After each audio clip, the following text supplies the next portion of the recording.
সব যে দুনিয়া ছেড়ে চলে গেছে ওটাই আসল বাড়ি, আর কারণ কোনো সারা শব্দ নাই। জীবন পবিত্র করুন, দুনিয়া ছেড়ে চলে যাব এই কথাটা ভুলে গেলে হবে না।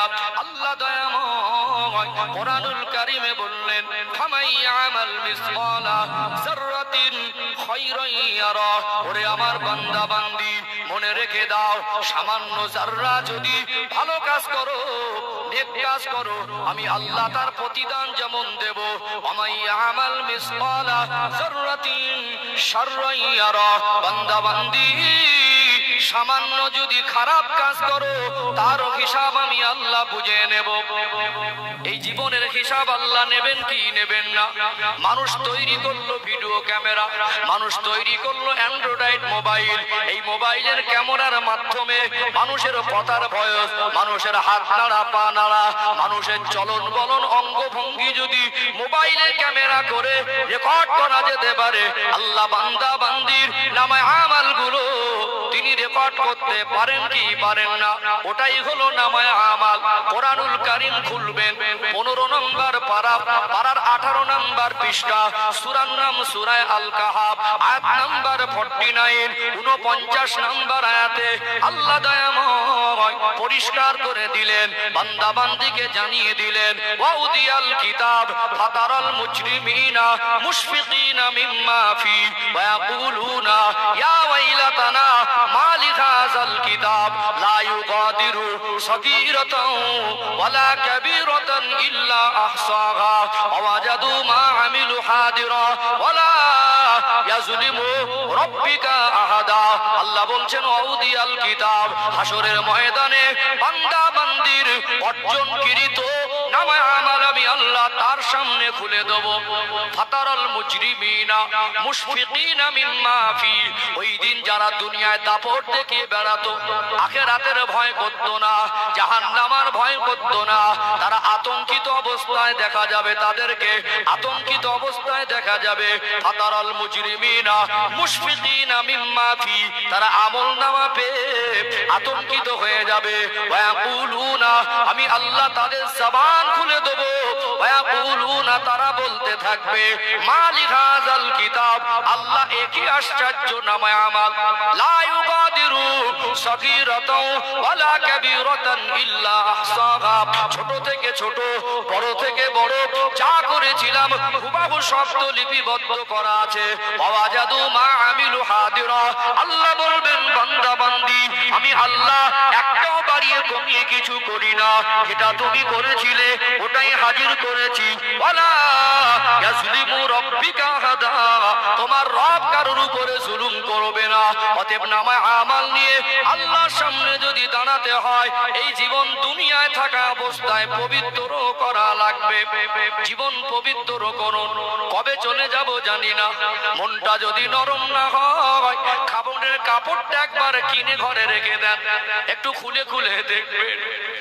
ওই কাপড়টা রাজার জন্য যেমন হয়, ওই কাপড়টা ফকিরের জন্য তেমন হয়।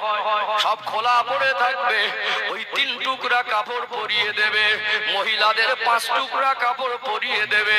রাজার কবরও বিছানা বিছানো হয় না, ফকিরের কবরও বিছানা বিছানো হয় না। অতএব আজ আমি রবিউল ইসলাম আপনাদের গ্রামে এসেছি। আপনারা ভালো করে জানেন 24 ঘন্টা এখানে থাকবে না।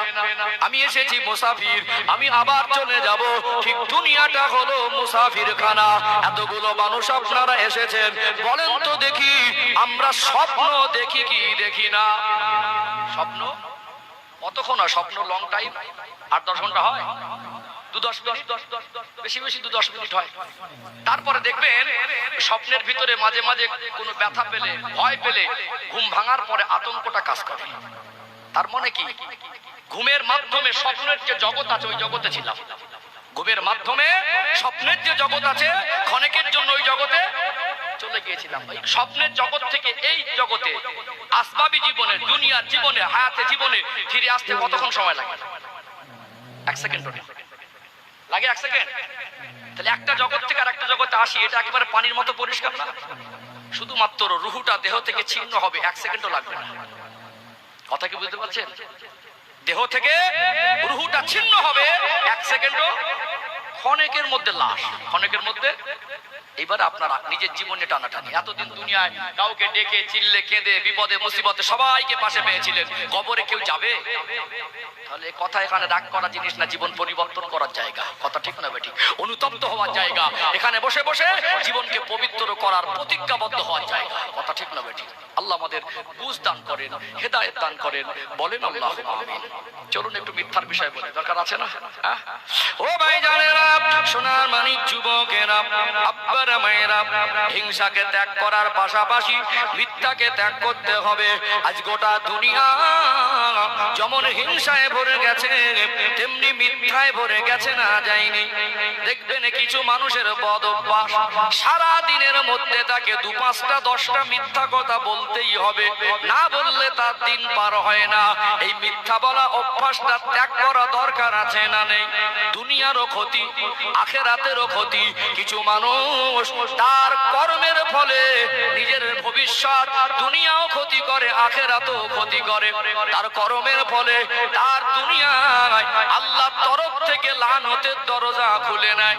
কোরআন শরীফে আল্লাহ দয়াময় স্পষ্ট করে বললেন, ফালানাতুল্লাহি আলাল কাযিবিন, মিথ্যাবাদীর উপরে আল্লাহ পাকের লানত। কার লানত?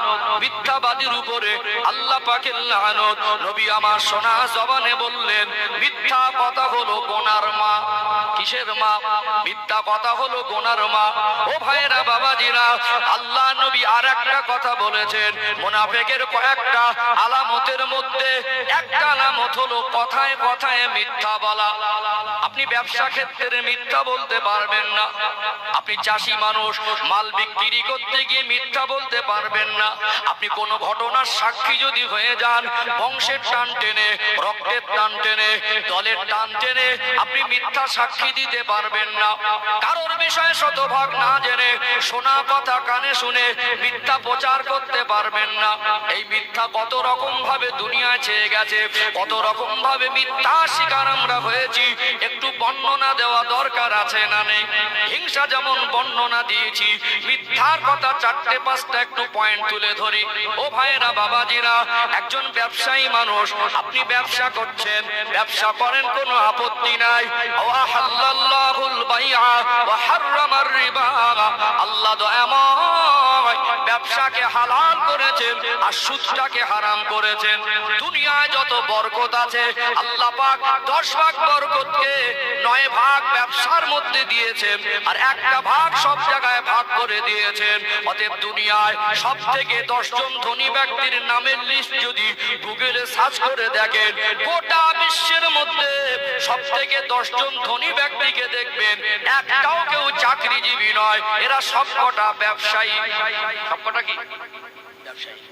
একজন মানুষ যদি খুব উচ্চ পদস্থ চাকরিজীবী হয়, খুব জোর একটা 5তলা ঘর করবে, 50 বিঘা জমি কিনবে, বেশি বেশি 2-5 হাজার কোটি টাকার মালিক হবে। খুব বেশি বেশি যদি বেশি বললাম, তার বেশি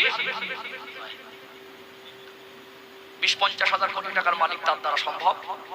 গোটা বিশ্বে সব থেকে যারা ধনী 10 জন 20 জনের লিস্ট বার করবেন, একটাও কে চাকরিজীবী। 100 জন যদি সিরিয়াল করেন, তারপরে চাকরিজীবীর নাম আসবে বলে। আজকে কিছু মানুষ একটু ঘুষের টাকা নিয়ে একটু বেশি বড় লোক হয়ে যাচ্ছে, সেটা আলাদা কথা। তারপরে ঘুষটাও তো হারাম, তারপরে ঘুষটাও তো স্বচ্ছ, চাকরির টাকা নিয়ে খুব বড় লোক হওয়া যাবে না। আর্থিক সচ্ছলতা হবে, শান্তির সঙ্গে চলে যাবে, কথা ঠিক না বেঠিক? কিন্তু পৃথিবীর সেরা ধনী কারা? ব্যবসায়ীরা। ব্যবসার মধ্যে আল্লাহ বরকত কত ভাগ দিয়েছেন? 9 ভাগ। তাহলে ব্যবসা করেন, আপত্তি নেই। আমার ভাই ব্যবসা করবে, তার জন্য দোয়া করি, আল্লাহর ব্যবসায় বরকত দেন। আর বরকত আল্লাহ ব্যবসার মধ্যে রেখেছেন। যখনই আপনি ব্যবসা ক্ষেত্রে মিথ্যার আশ্রয় নেবেন, বরকতের দরজা বন্ধ হয়ে লানতের দরজা খুলে যাবে। এই জন্য বলছে, হুজুর একটু তাবিজ দেন, ব্যবসায় বরকত হয় না। আপনি যদি মিথ্যা বলে লানতের দরজা খুলে নেন, কোরআন যেখানে ঘোষণা দিচ্ছেন, ফালানাতুল্লাহি আলাল কাযিবিন, দুনিয়ার কোন হুজুরের তাবিজে ওই ব্যবসায় বরকত এনে দিতে পারবে? পারবে?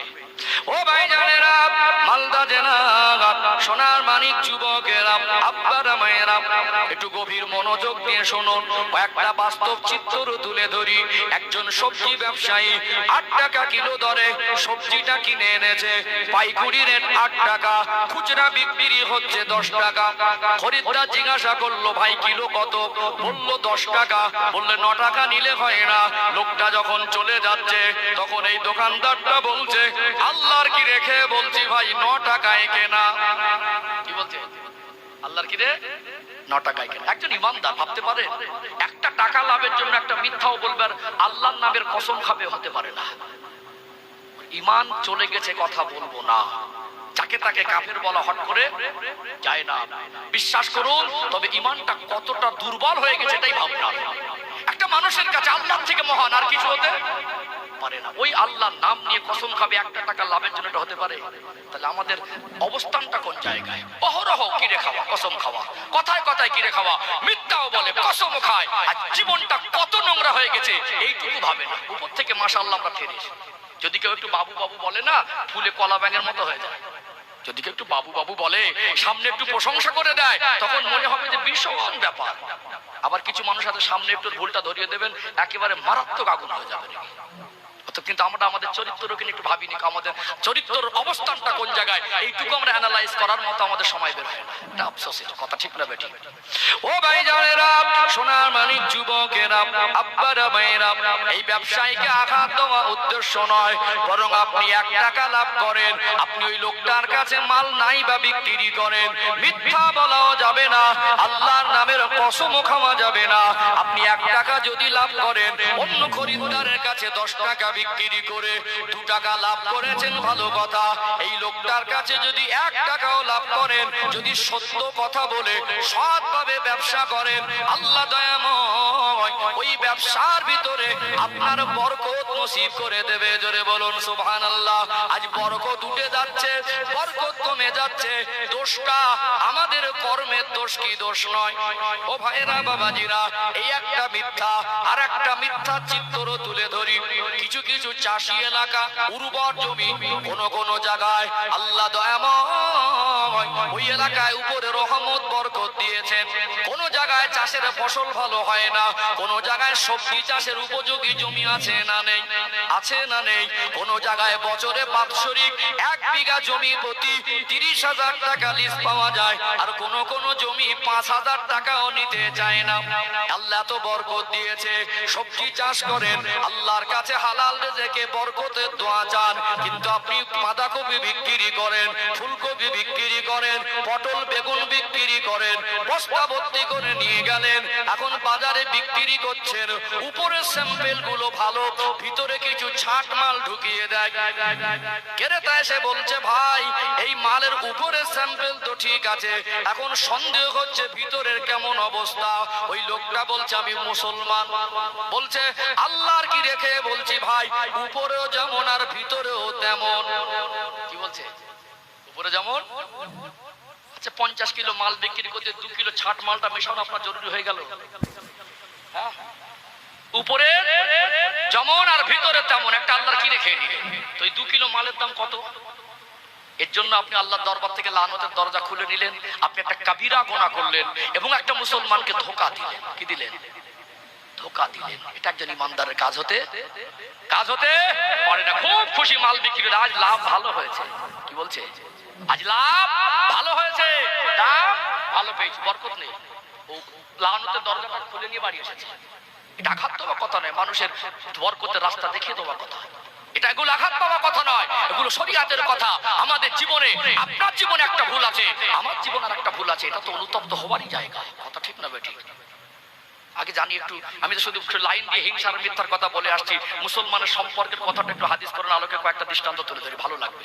আমি ইনশাআল্লাহ এই মিথ্যার যে লাইনটা এখান থেকে আবার শুরু করবো। একটু মুসলমানের সম্পর্ক, একটা দুটো ছোট্ট ঘটনা আনি, প্রসঙ্গে এসেছে তো ভালো লাগবে। দরকার আছে না? আছে না? ও ভাই জানেরা, সোনার মানিক যুবকেরা, আব্বারা মায়েরা, আপনি কার উপরে হিংসা করেন আর কাকে ঠকাচ্ছেন, এইটুকু হিসাব একটু করিয়ে দেই মাঝে।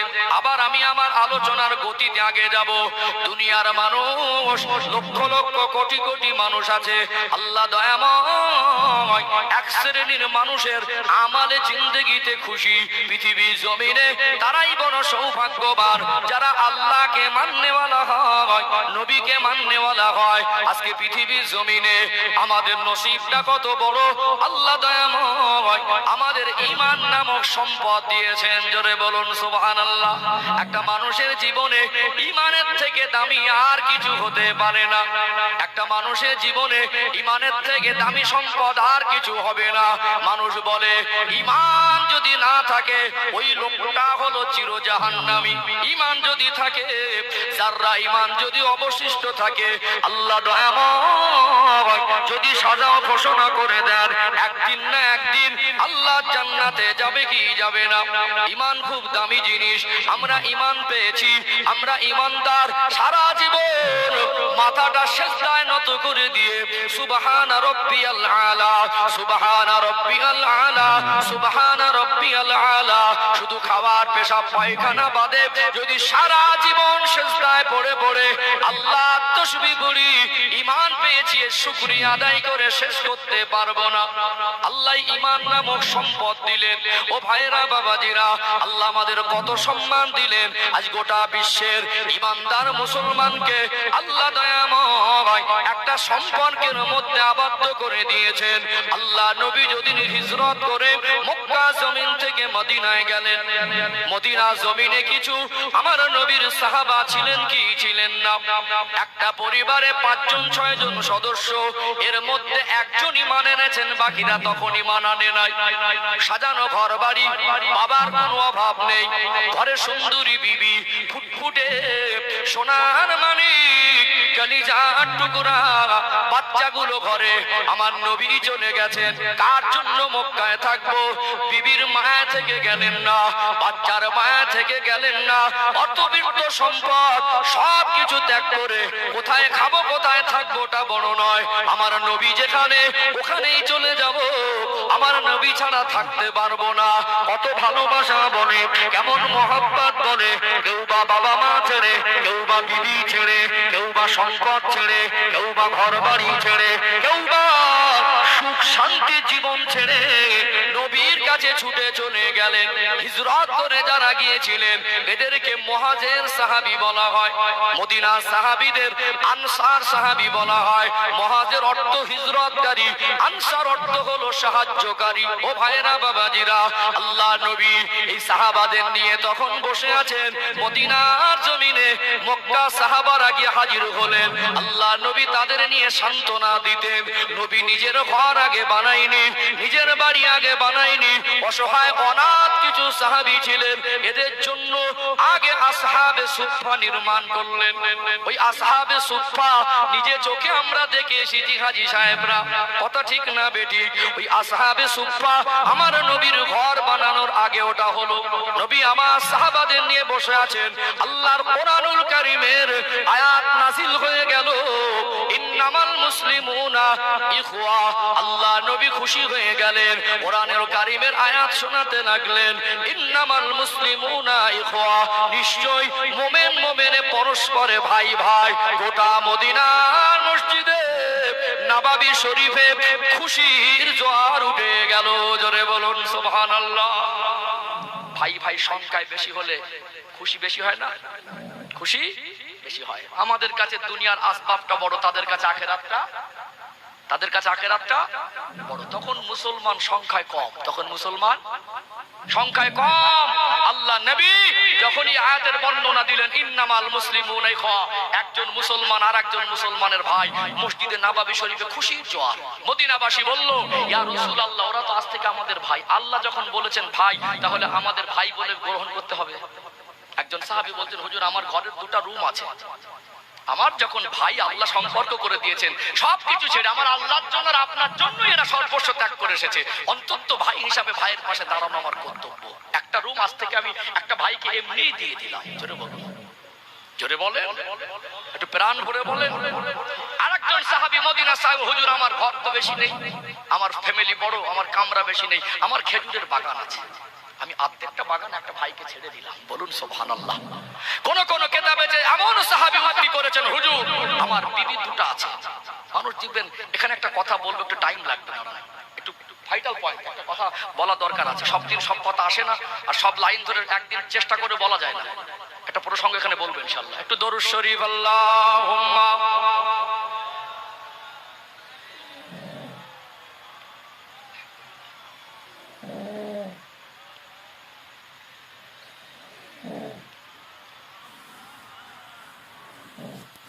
যে কথা বলছিলাম, একজন সাহাবী এমনও বলেছেন, হুজুর আমার দুটো বিবি আছে। কটা? দুটো। সবে মাত্র হিজরত করে এসেছেন। এমনও মানুষ এসেছেন তার সাংসারিক জীবনে সুন্দরী বিবিকে ত্যাগ করে এসেছেন। জীবন সঙ্গিনী দরকার আছে না নেই? আছে না জীবন সঙ্গিনী? অতএব এই সময় তো মদিনায় যাকে তাকে বিবাহ করতে পারবে না, এখন অনেক ব্যাপার। সবে পরিস্থিতি আপনি এসেছেন, মদিনার পরিবেশ এখন সেইভাবে গুছিয়ে শান্ত করে আপনি তুলতে, মদিনার মানুষ আপনাকে বুক ভরা ভালোবাসা দিয়ে কোলে উঠিয়ে নিয়েছেন। কিন্তু এখন এই জায়গায় আপনি দিন প্রচার করবেন, সেই পজিশন আনতে কিছু সময় লাগবে কি লাগবে না? একটা সাহাবারা ত্যাগ করে আসছেন, এই সময় হয়তো কারো জীবন সঙ্গী একটু দরকার। আমি আমার বিবিকে তালাক দিলাম, ইদ্যত পালনের পরে কোন মুহাজির ভাই যদি মনে করে জীবন সঙ্গিনী হিসাবে আমার বিবিটাকে গ্রহণ করবে, সে করতে পারবে। কত বড় ত্যাগ, বুঝেছেন? অতএব নিজের বিবিকে ত্যাগ করা যাতাই ব্যাপার নয়। অতএব যে বিবিকে ত্যাগ করছেন তিনি যদি মুসলমান হন, একজন মুসলমানের থেকে আরেকজন মুসলমানের দুঃখ মুছতে তারও অসুবিধা হবে না। স্বামীও ছাড়ে না, চায় না যে সুন্দরী বা মনের ভালোবাসার বিবিকে ত্যাগ করি, আর বিবিও চায় না স্বামীকে ত্যাগ করি। কখনো কোনো প্রসঙ্গে আল্লাহ এবং রসুলের প্রসঙ্গ এসে গেলে সেখানে ত্যাগ করতে তৃপ্তিও লাগে। কথা ঠিক না বেঠিক? এই যে কথা বলছিলাম, একটা ভাইটাল পয়েন্ট মাথায় রাখবেন। পৃথিবীতে যত সম্পর্ক আছে, সন্তান আর বাবা মার সম্পর্ক, ভাই বোনের সম্পর্ক, চাচা ভাইপোর সম্পর্ক, বন্ধুত্বের সম্পর্ক, দাদু নাতির সম্পর্ক, নানা নাতির সম্পর্ক, দাদু পোতার সম্পর্ক, ভাগনা মামার সম্পর্ক, স্বামী স্ত্রীর সম্পর্ক, যত রকম সম্পর্কে মানুষ জড়িয়েছে, একটা সম্পর্ক আল্লাহ জান্নাতে উৎপত্তি, ওটা হলো স্বামী স্ত্রীর সম্পর্ক। জোরে বলুন। অবাক হয়ে যাবেন, তথ্যটা দিচ্ছি আপনাদের। পৃথিবীতে বাবা মার সম্পর্কের মতো এত মধুর সম্পর্ক আল্লাহ এবং রসুলের পরে আর কারোর সঙ্গে হবে না। বাবা মার সম্পর্কের সঙ্গে স্বামী স্ত্রীর সম্পর্কের তুলনা করা যাবে না। কিন্তু স্বামী স্ত্রীর সম্পর্ক যে এত নিয়ামতি সম্পর্ক, এটা অস্বীকার করা যাবে না। দুটোই গুরুত্বপূর্ণ, দুটোই গুরুত্বপূর্ণ।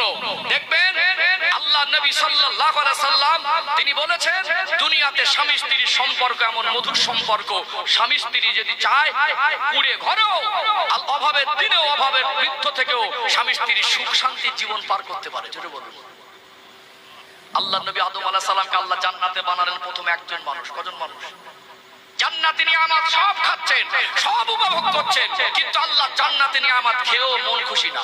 মনের খবর কে জানে? বারবার মনে করছেন কিছু যেন একটা অভাব। ওই মনের অভাবটা ভাষায় প্রকাশ করতে না পারলে আল্লাহ বোঝে কি বোঝে না। আদম আলাইহিস সালাম ঘুমিয়ে গেলেন, বাম পাজর থেকে হাড় নিয়ে মা হাওয়া আলাইহিস সালামকে বানিয়ে দিলেন। ঘুম ভেঙে দেখলেন জান্নাতে মা হাওয়া আলাইহিস সালাম ঘোরাঘুরি করছেন। কদম তুলে আগাতে গেলেন, আল্লাহ বলেন থামেন, আপনার জন্যই বানিয়েছি, এখন বিবাহ বন্ধনে আবদ্ধ করে দেবো, স্বামী স্ত্রী হালাল সম্পর্ক হবে। যেটা বলুন, স্বামী স্ত্রীর সম্পর্কের উৎপত্তি একটাই সম্পর্ক আল্লাহ জান্নাতে হয়েছে, ওটা স্বামী আর স্ত্রী।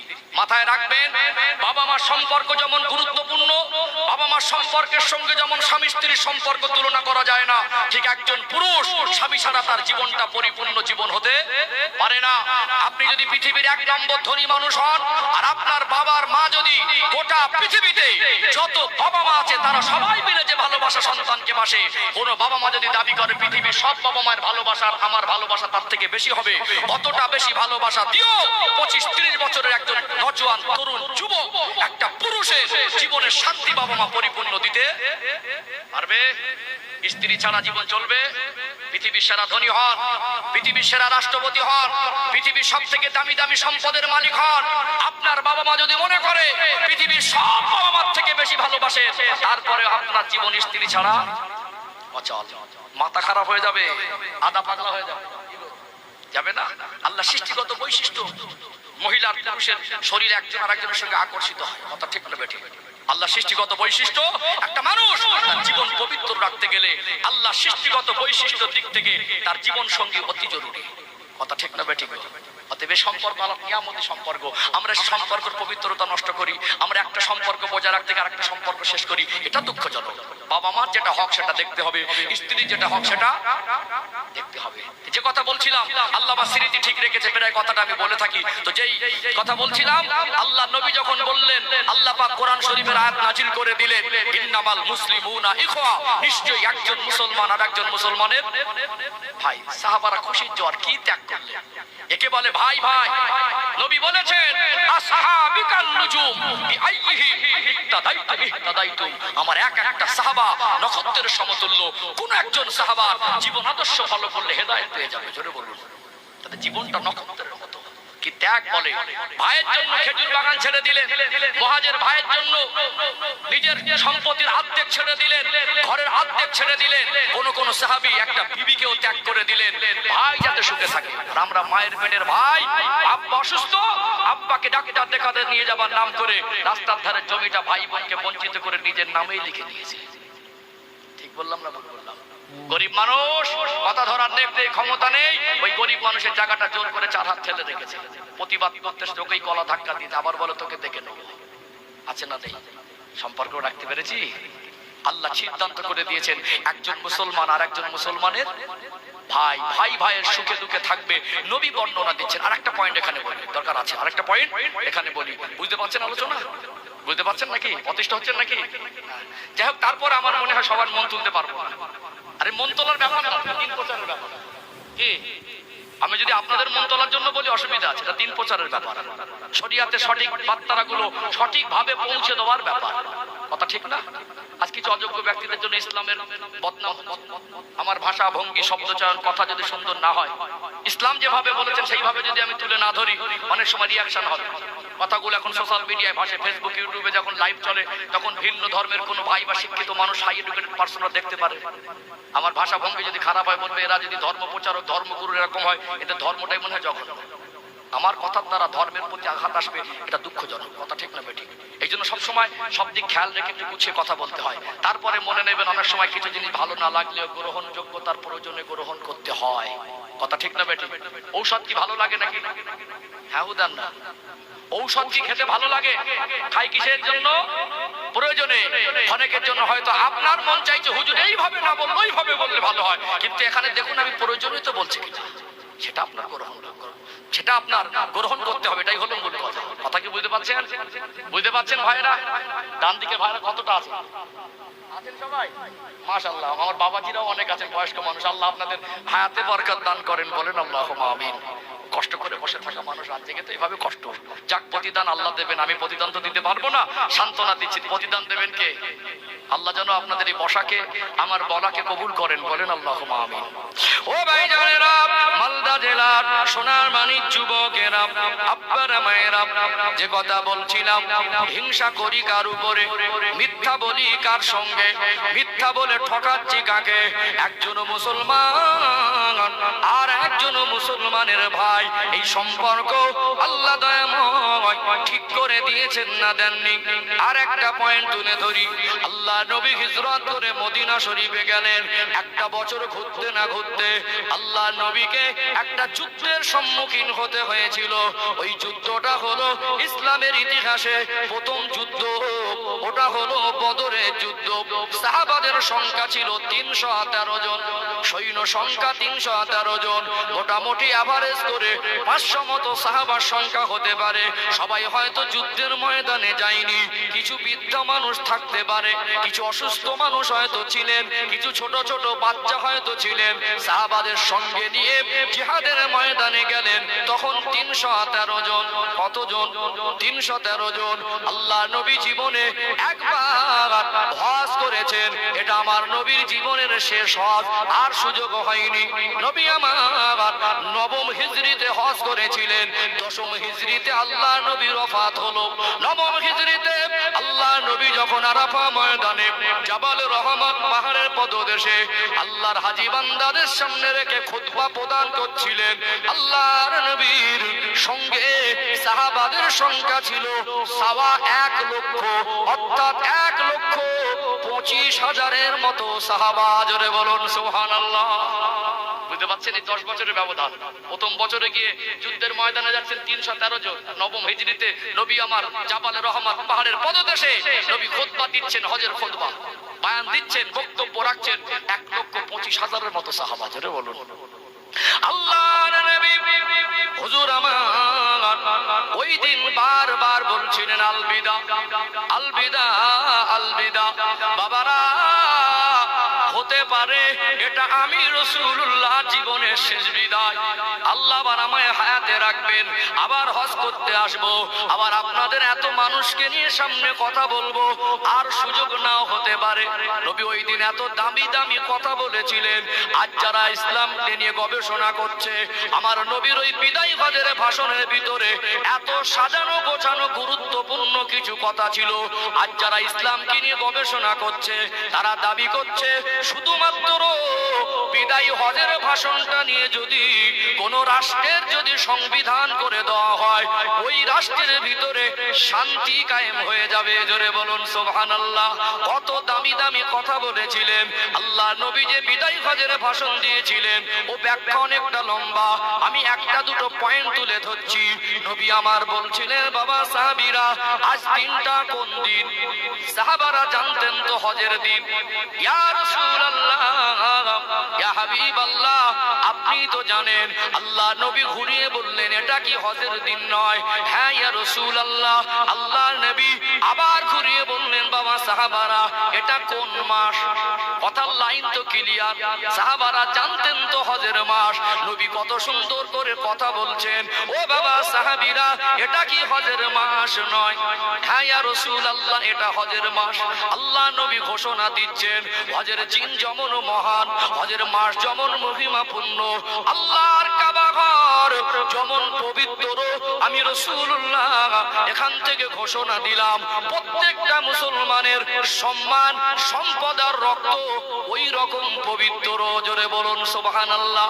এত ছোট মনে করবেন না, একটু গভীর ভাবে যদি শোনেন, আপনার পাথর মনটাও গলে যাবে। বলুন তো দেখি, আল্লাহর কোন হাজী বান্দা, আল্লাহর কোন হাজ্জিন বান্দি হজের দিনে ইহরাম অবস্থায় কারোর সঙ্গে কি ঝগড়া করবে? কারোর কি সম্পদ ক্ষতি করবে? কাউকে কি গালাগালি দেবে? জীবনে কেউ দেয় না, আর আগামীতে দেবে বলে মনে হয় না। যদি কেউ ইহরাম অবস্থায় হজের দিনে যদি কেউ যদি সম্মান নষ্ট করে, ওর গুনাহটা কেমন পর্যায়ের গুনাহ হবে? ছোট গুনাহ হবে না, ওটা বড় পর্যায়ের গুনাহ হবে। অতএব হজের দিন যেমন মহান, প্রত্যেকটা মুসলমানের সম্পদে যদি আঘাত করেন, সম্মানে যদি আঘাত করেন, রক্ত যদি ছড়িয়ে দেন, হজের দিনের সম্মান নষ্ট করার সম পরিমাণ গুনাহ হবে। নবী হজের মাস যেমন মহিমাপূর্ণ, এই হজের মাসের সম্মান নষ্ট করা, মুসলমানের সম্মান, মুসলমানের রক্ত, মুসলমানের সম্পদ নষ্ট করা ওই রকম পর্যায়ের গুনাহ হবে। কি বলবো আপনাদের, দুনিয়ায় দীঘায় বেড়াতে যাবেন, গ্যাংটকে বেড়াতে যাবেন, দার্জিলিং এ বেড়াতে যাবেন, আজমির কাশ্মীরে বেড়াতে যাবেন, মনে রাখবেন ঘুরে এসে গল্প করে বোঝাতে পারবেন মক্কা মদিনার অনুভূতি ভাষায় বলে বোঝানো যায় না।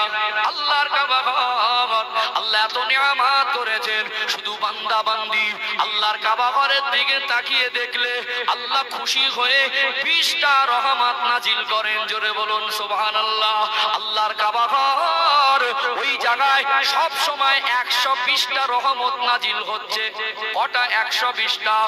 তাওয়াফের ভিতরে 60টা, আর নামাজের ভিতরে 40টা, আর শুধু দেখলে 20টা।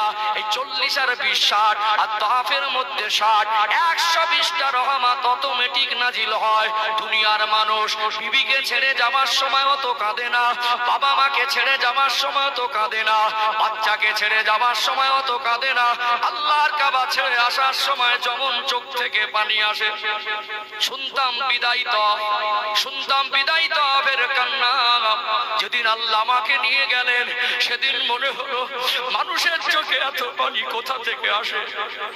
সেদিন আপনার মনে হবে আল্লাহর কাবায় মাত্র আর কয়েকটা দিনের মেহমান, আল্লাহর কাবায় মাত্র কয়েকটা দিন তো কাটিয়েছি, আল্লাহর কাবার মায়া অন্তরে এতটা। মানুষের কথা শুনেছেন, বুক ফেটে কান্না আসে। আল্লাহর কাবা কাবাকে ছেড়ে আসার সময় বুক ফেটে কান্না আসে। ওখানে কেউ গুনাহ করতে যায় না। আল্লাহর কাবার দিকে তাকিয়ে আপনি যদি পৃথিবীর সবথেকে বড় গুনাহগার হন, শুধু কাবার দিকে তাকাবেন, আল্লাহকে আল্লাহ বলে ডাকবেন, ওই পাথর হৃদয়টা নরম হয়ে গিয়ে চোখ থেকে এমনি পানি গড়িয়ে যাবে। যদি মনে হয় কান্না আসে না, যদি মনে হয় কান্নার চেষ্টা করে কাঁদতে পারি না, একটু চলে যাবেন আল্লাহর কাবায়। এমনি শুধু তাকিয়ে দেখলে আল্লাহর কাবাকে আল্লাহ দয়াময় এতটা বেশি নিয়ামত করেছেন। আল্লাহর কাবার দিকে তাকালে মানুষের পাথর মনটাকে আমার আল্লাহ দয়াময় নরম করে দেন। জোরে বলুন সুবহানাল্লাহ, আরো জোরে বলুন সুবহানাল্লাহ। ও ভাইজানেরা, সোনার মানিক যুবকেরা, আব্বারা মায়েরা, ওই কাবা ঘরে কেউ গুনাহ করতে যায় না। আল্লাহর কাবা ঘরের সামনে যেখানে তাওয়াফ করা হয় ওটাকে মাতাবে কাবা বলা হয়। ওই মাতাবে কাবায় দাঁড়িয়ে দাঁড়িয়ে যদি আল্লাহর কাবা ঘরের সম্মান নষ্ট করে, যেমন পর্যায়ের গুনাহ হবে। মুসলমানের সম্মানে আঘাত করলে, মুসলমানের সম্পদ আত্মসাৎ করলে, মুসলমানের রক্ত ঝরালে ওই রকম পর্যায়ের গুনাহ হবে। আল্লাহ নবীর কথার এই ব্যাখ্যার গভীরতা আছে না নেই? কেমন ভাইকে কষ্ট দেন, ভাইকে কষ্ট দেওয়া কত গুনাহ, ভাইয়ের নামে মিথ্যা অপবাদ দেওয়া কত গুনাহ, ভাইয়ের উপরে হিংসা করা কত গুনাহ। ও ভাইয়েরা, বাবাজিরা, নবী আমার তারপরেও বললেন আল মুসলিম আখুল মুসলিম, একজন মুসলমান আর একজন মুসলমানের ভাই। নবী আমার উদাহরণ দিয়ে বোঝালেন, বাবা সাহাবীরা, আমি রাসূলুল্লাহ ভাই ভাই সম্পর্ক করে দিয়েছি। কেমন ভাই ভাই তোমরা কি জানো? আল্লাহ নবী উদাহরণ দিলেন, একজন মুসলমান আর একজন মুসলমানের জন্য আয়না স্বরূপ। কি স্বরূপ? আয়না বোঝেন? এত দামি দামি জিনিস আছে, নবী আয়নার সঙ্গে আমার রাসূল তুলনা করলেন।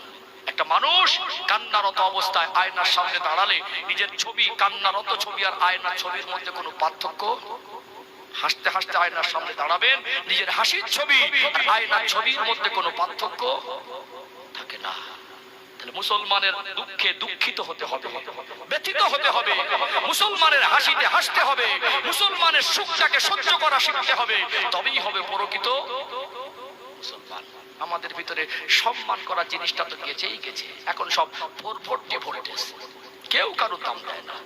যার কাছে যাবেন সব বারুদ পয়সা, কেউ কারোর দাম দেয় না। আর সব সময় আমরা মানুষের ক্ষতি সাধনেই রয়েছি।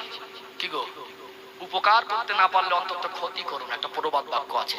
মানুষের যদি উপকার করতে না পারো অন্তত ক্ষতি। আমরা উপকার তো করিনি, ক্ষতি সাধনে চিন্তায় চিন্তায় দিনটা পার। ঠিক বললাম না ভুল বললাম? মসজিদে গিয়েও ইমামের তাড়ানোর চক্রান্ত। কিছু কিছু এলাকা এত ডেঞ্জার, কিছু কিছু মুসল্লি কমিটি এত ডেঞ্জার, ভালো ভালো ইমাম এসে 6 মাস থেকে না। আছে না? আছে না? একটা মেহমান হিসেবে সে আপনার গ্রামে এসেছে, আফসোস হয়। এখন দেখি আমাদের, আমরা শুধু বলি উন্নতি হচ্ছে, কি উন্নতি হয়েছে আমি খুঁজে পাই না। মানে যাবে আপনাদের এই গ্রামটা, এটা কি তালে মৌলবি বলা নাকি? হ্যাঁ, এই গ্রামে যদি আল্লাহ না করুক আমি মরে যাবো, আপনি মরে যাবেন, মাইয়েত হয়ে গেলে গোসল দেওয়ার লোককে ডাকতে হয় না? আনুমানিক কতজন গোসল দেওয়া মানুষ আছে বলতে পারবেন? কজন? 4 জন 6 জন?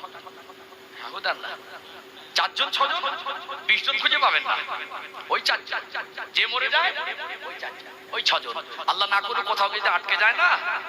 এখন সারা জীবন যে ইমামের পিছনে বিরোধিতা করে ওই ইমামকে ডাকতে হবে। কি গো, ছেলেকে গাড়ি বাড়ি করে দেন, হালালটাকে অসুবিধা নেই, ওর ভিতরে যেন ইসলামের শিক্ষাটা থাকে। ডক্টর, মাস্টার, ব্যারিস্টার, ইঞ্জিনিয়ার হোক, অসুবিধা নেই, ওর ভিতরে যেন কলেমা শিক্ষাটা থাকে, কোরআনের শিক্ষাটা থাকে, ইসলামিক আদর্শটা থাকে। কথা ঠিক না বেঠিক? আমরা ছেলে মানুষ করেছি, ছেলেটাকে কলেমাটুকু শিক্ষা দেই। ছেলে মানুষ করেছি, ছেলেটাকে আদর্শবান ছেলে হিসেবে গড়তে পারিনি। আমাদের ছেলেরা মদ খায়, আমাদের